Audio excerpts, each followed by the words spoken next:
অদ্ভুত বিষয়, তাদের হত্যা শান্তি প্রতিষ্ঠার জন্য। আরেকটি দেশ রয়েছে আমাদের পার্শ্ববর্তী দেশ ভারত, তারাও এরকম ভাবে মুসলিমদেরকে নিপীড়ন করছে, মুসলিম হত্যা করছে। মুসলিম নিপীড়নের ক্ষেত্রে ভারত, আমেরিকা, ইসরায়েল তিনটা একজোট, একসাথে এক তালে মুসলিমদের বিরুদ্ধে কার্যক্রম করছে। ভারত আমাদের এখানে সংখ্যালঘুর কথা, নিপীড়নের কথা বলে। আমি ভারতকে বলবো, তোমাদের সমস্ত মিডিয়া, গণমাধ্যম, গবেষণা এক জায়গায় করো। কখনো দেখাতে পারবে না বাংলাদেশের মুসলিমরা কোন হিন্দুকে গণপিটুনি দিয়ে হত্যা করেছে। এই আছে নাকি এরকম কোন ঘটনা? ভাই, কোন ঘটনা নাই। অথচ ফরিদপুরে 2 মুসলিম নির্মাণ শ্রমিককে পিটিয়ে পিটিয়ে হত্যা করলো। আমরা ধৈর্য ধরেছি। চট্টগ্রামে আমাদের আইনজীবী আলিফ ভাইকে হত্যা করলো, আমরা চুপ আছি। আমরা ধৈর্যের প্রমাণ দিচ্ছি। তারা মনে করছে এদেরকে তো কিছু করা যায় না, এদেরকে তো যা তাই করা যায় আমাদের ধৈর্য দেখে। আমরা আপনাদেরকে বলবো ভাই, ওরা যে যুদ্ধ করছে সেই যুদ্ধে আমরা তাল মেলাবো কিনা। আমাদের স্পষ্ট কথা, ওদের অর্থনীতি বন্ধ করতে হবে। আমার দুঃখ লাগে, সারা বিশ্বে মুসলিম অর্থনীতি সবচেয়ে শক্তিশালী, আমাদের তেল অর্থনীতি শক্তিশালী, আমাদের স্বর্ণের অর্থনীতি শক্তিশালী, কিন্তু আমরা কিছু করতে পারি না। আমাদের তেল অর্থনীতি দিয়ে আমরা চাপ দিতে পারি নাই, তেল বন্ধ করে দেব, ফিলিস্তিনিদের উপর অত্যাচার বন্ধ করো। আমাদের মধ্যপ্রাচ্যের দেশগুলো মুসলিম ভাইরা এটা বলে নাই। আমাদের ছিল, এই শক্তি ছিল, কিন্তু আমরা কখনো কাজে লাগাই নাই। রাজতন্ত্রের দেশগুলো তারা নিজেদের ক্ষমতার জন্য সর্বোচ্চ উপায়ে ইসরায়েল দালালি করছে, আমেরিকা দালালি করছে।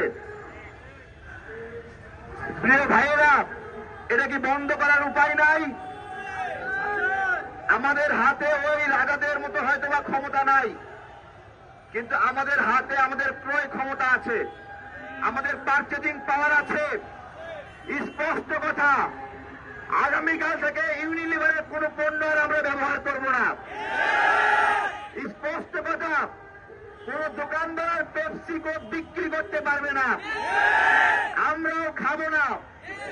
আমরা সচেতন ভাবে খেয়াল করব, যে দোকানদার এর প্রতি মায়া দেখাবে ওই দোকানদার থেকে আমরা কোনো মালামাল কিনবো না।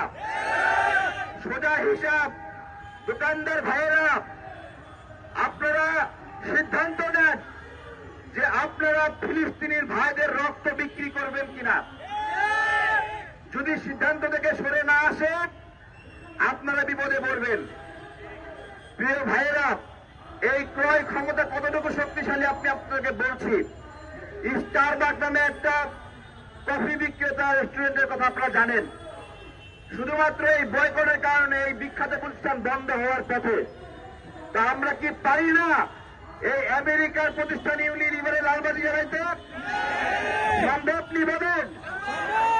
বিকল্প আমাদের স্কয়ার আছে, বিকল্প তিব্বত আছে, কেয়া আছে। সমস্যা আছে নি বলেন? কোন সমস্যা নাই। এগুলো মনোযোগের সঙ্গে করতে হবে। আমাদের সমস্যা কি জানেন? আমরা বক্তব্য দিয়ে পাশে গিয়ে আবার ঢক ঢক করে কোক খাই। আমরা এইরকম চরিত্রের মানুষ। প্রিয় ভাইয়েরা, শক্তভাবে আমরা এই লড়াইটা করব। যারা ইসরায়েলি পণ্য বিক্রি করবে, দোকানে ট্যাগ লাগাই দেব ইসরায়েলের দালাল। আমরা নিশ্চিত করব এই বাংলাদেশ থেকে অন্তত ইসরায়েলের জন্য, আমেরিকার জন্য একটা পয়সাও যাবে না। এরা কতটুকু ভয়ঙ্কর দেখেন। কেউ দেখাতে পারবে যে আমেরিকা জাপানে এভাবে পারমাণবিক বোমা দিয়ে মানুষ মেরেছে? কোন কালে, কোন সময় ইতিহাসে আমাদের কোন মুসলিম কমিউনিটি এভাবে গণহত্যা করেছে?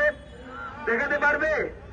যেইভাবে এই বাংলাদেশ থেকে হিন্দু রাজারা বৌদ্ধদেরকে কেটে কচুকাটা করেছিল, যে কারণে বৌদ্ধদের পবিত্র ভূমি ছিল এই বাংলাদেশ, সমস্ত বৌদ্ধ মায়ানমারে পালিয়ে যায় হিন্দুদের নিপীড়নে। ভারত কখনো দেখাতে পারবে যে এই মুসলিমরা কখনো কোনো কমিউনিটির উপর এই ধরনের নিপীড়ন করেছে? দেখাতে পারবে না। সুতরাং আমাদের টুপিওয়ালা ভাই, টুপি ছাড়া ভাই সবাইকে বলি, গত কয়েকদিন আগে শাহবাগে আমাদের একটা প্রোগ্রাম ছিল যে হিজাব কাণ্ডের পক্ষে বলার কারণে একটা ন্যায়াধীশ দাঁড় করা হয়েছে, কারো মাথায় বাড়ি দেয়নি, পাশে গিয়ে বলছে যে হিজাবের পক্ষে অবস্থান করাকে আপনারা গ্রেপ্তার করতে পারেন না। এইটাকে ওরা জঙ্গি কার্যক্রম হিসেবে উপস্থাপন করেছে। আমার কথা, আমাদের ঐক্যবদ্ধ হতে হবে শাহবাগীদের বিরুদ্ধে, আমাদের ঐক্যবদ্ধ হতে হবে তাদের বিরুদ্ধে যারা ইসলামপন্থীদের রাষ্ট্রকল্প পছন্দ করে না। তাদের বিরুদ্ধে ঐক্যবদ্ধভাবে অবস্থান তৈরি করতে হবে।